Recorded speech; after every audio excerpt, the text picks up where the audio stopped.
Metal in the pan costs $40 or $6,000.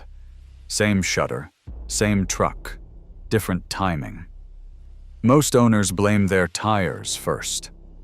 The newest transmission hides the scariest secret.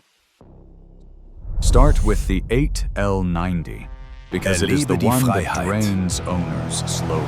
Spüre die Kraft. If you own a Sierra or a Yukon from the middle of the last decade with this transmission, you know the feeling. A light shake at steady speed, somewhere between 25 and 80 miles per hour. It feels exactly like driving over rumble strips on the shoulder. So owners blame the road. They blame the tires. They buy a new set of tires. The shake comes back. Here is what most people do not realize. General Motors documented this exact feeling in a service bulletin covering the 8L45 and 8L90 family. The bulletin describes a shake or shudder in that speed range and even uses the rumble strip language. That is the torque converter, clutch shuddering. It is slipping when it should be locked, and the vibration travels straight up through the floor. Now here is where it gets expensive, in a way owners never see coming. This is not one big bill. It is a paper trail problem. The owner brings the truck in. The dealer calls the feel normal or does a fluid exchange. The shudder returns. Back again. Each visit costs time, a loaner shuffle, and trust. There was even litigation reported over the 8L45 and 8L90 shudder complaints, covering vehicles from 2015 through 2019, with the class later decertified in 2025. Let me be clear about something. A lawsuit is an allegation and a status, not a mechanical diagnosis. But the repeat visits are real. I see this pattern constantly. An owner comes in frustrated, not because the truck is undrivable, but because they have handed it to the dealer 3 times and walked out with the same explanation. Normal operation. Fluid exchanged. Come back if it gets worse. Meanwhile, the service records show 3 visits, 3 different fluid notations, and 0 written cause.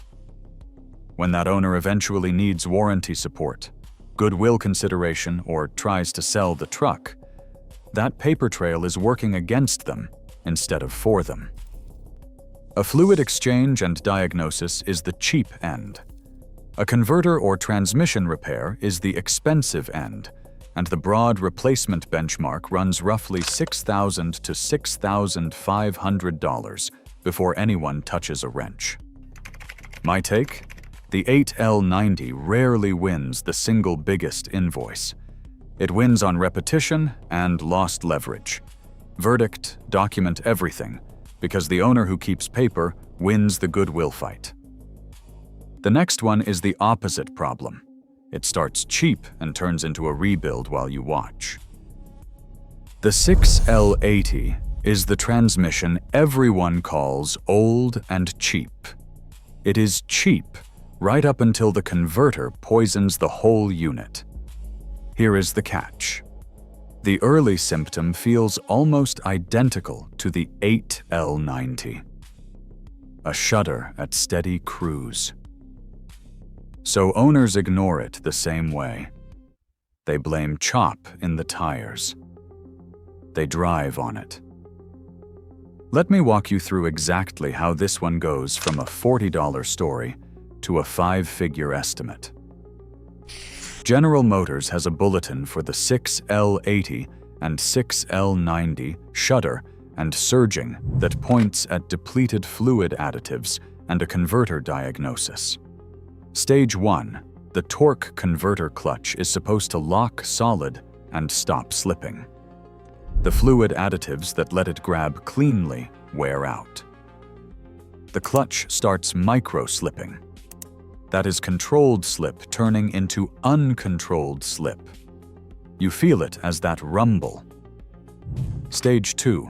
That slipping clutch generates heat and friction. The clutch lining starts shedding material. Now you do not just have a shudder, you get flare on shifts, delayed engagement, and rising heat. Stage 3. That shed material is metallic and gritty, and it does not stay in the converter.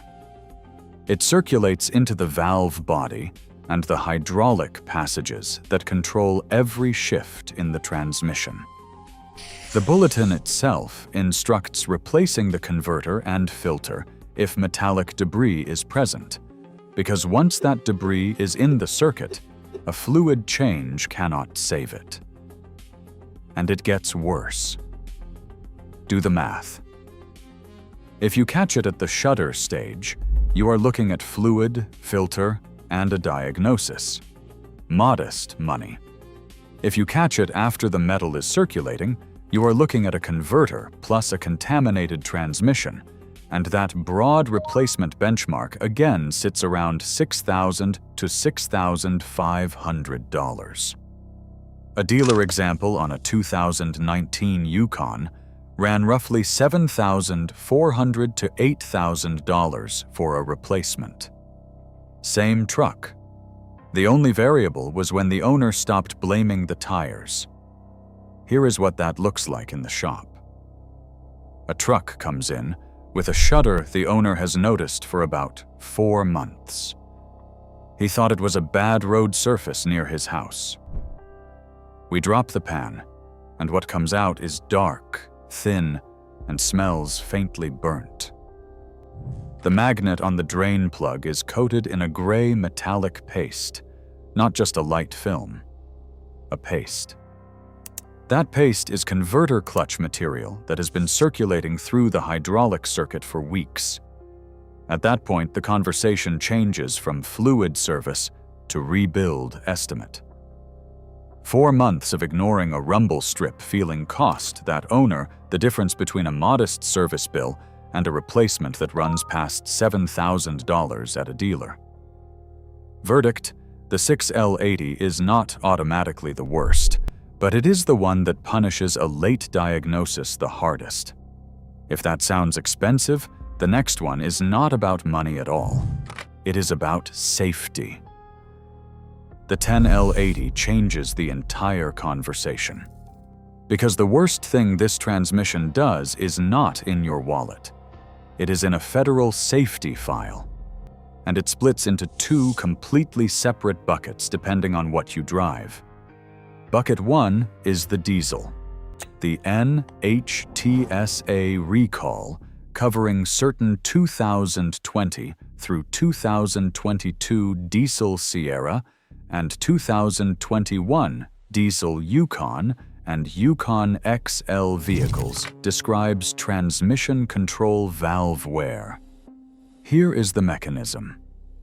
The valve body is the brain that routes hydraulic pressure to engage gears. When a valve wears, pressure leaks past it, and valves can move when they are not commanded to. The recall language warns of harsh shifting, reduced propulsion, and in rare cases, a momentary lockup of the rear wheels. Bucket 2 is the gas SUV. A separate NHTSA recall covers certain 2022 Yukon and Yukon XL gasoline models with the 10-speed electronic transmission range select system. That file warns the rear wheels may lock momentarily or remain locked. Stay with me here. The owner feels a harsh downshift and thinks the truck shifts rough. The federal file calls it a crash risk. That is the gap that hurts people. Here is the part that makes no sense in the owner favor for once. If your specific VIN is covered by one of these recalls, the remedy is performed at no cost. Free. A repair that could otherwise be a valve body or transmission bill becomes a no-charge campaign. Verdict: the 10L80 carries the scariest failure consequence by a wide margin, but it may cost the least out of pocket, and only if you check your VIN. If these transmission numbers are saving you from a dealer invoice, subscribe. So how do you protect yourself across all three? That is the rest of this video, and the first step costs nothing. Best move number 1. Prove your unit before you spend $1. Owners argue about which transmission is worst without knowing which one they actually have. A 2022 Sierra 1500 could carry the 8L90 behind the 2.7-liter, or the 10L80 behind the 5.3-liter, 6.2-liter, or 3-liter diesel. Same badge, different gearbox, completely different failure math. Check your window sticker, your owner manual, your build sheet, and your service invoices. Do not crawl under an unsupported truck. Cost nothing. The bruise you avoid is paying for advice on the wrong transmission. Best move number 2. Run the Shudder fork before you accept any replacement. This is the diagnostic that separates a cheap fix from a catastrophe. Step 1. Note the exact speed when the shake appears. Step 2. Note the throttle, light cruise or hard pull. Step 3. Note whether it changes with engine temperature. Step 4. Get a scan of torque converter clutch slip data, because controlled slip and uncontrolled slip read differently on a scanner. Step 5. Look at the fluid condition.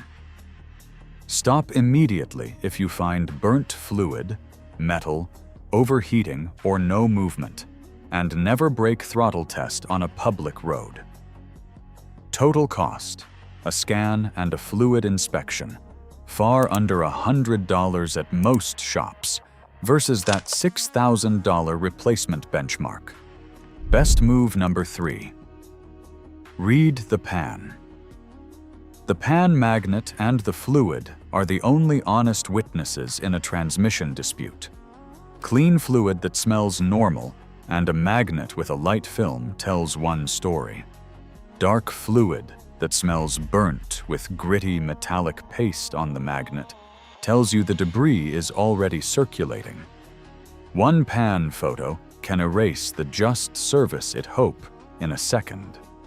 Only inspect fluid safely, and only drop a pan with proper support and disposal.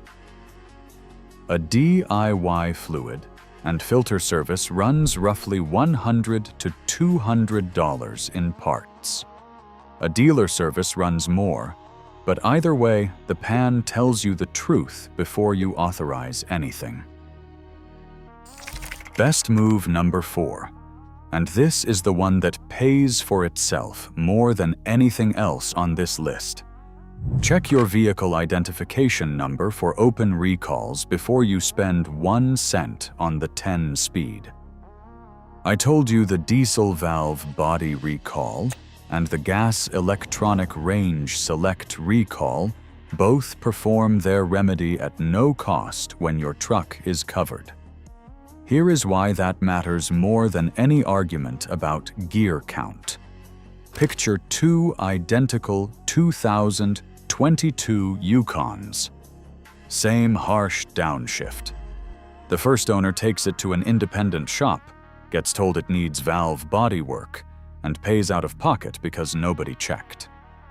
The second owner runs his vehicle identification number, finds the open campaign, and the dealer performs the remedy for free.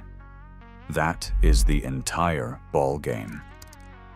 The same failure, the same symptom, and the difference between a several $1,000 bill and a $0 bill is a 90-second lookup.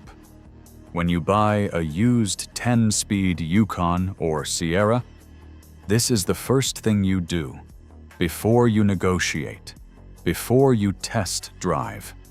Run the vehicle identification number through the recall database. Confirm whether the campaign was already completed. Save the documentation. A dealer telling you the truck feels normal is not a diagnosis, and normal feel does not close an open safety recall. Verdict: the recall check is the highest leverage free action available to any 10L80 owner, and skipping it is the most expensive mistake on this entire list. So here is your buying and ranking summary, and notice the through line. Every failure here is the same story. Controlled slip, becoming uncontrolled slip, then debris, then lost hydraulic pressure. Gear count never decided it. The 8L90 costs the most in repeat visits, lost time, and resale leverage, so document every complaint. The 6L80 costs the most in a single out-of-pocket invoice when the converter debris contaminates the unit, so never ignore an early shudder. The 10L80 carries the worst safety consequence with rear-wheel lockup language, but may cost the least if your vehicle identification number is covered, so check it first. The worst transmission is not the one with the most gears. It is the one diagnosed late. The pan magnet and the dealer invoice are the two most honest documents you will ever read on these trucks. Trust them over any field test. Tell me in the comments which transmission your truck has, the model year, the engine, and the exact symptom you are feeling. I will tell you whether you are looking at a $40 fork or a $6,000 one.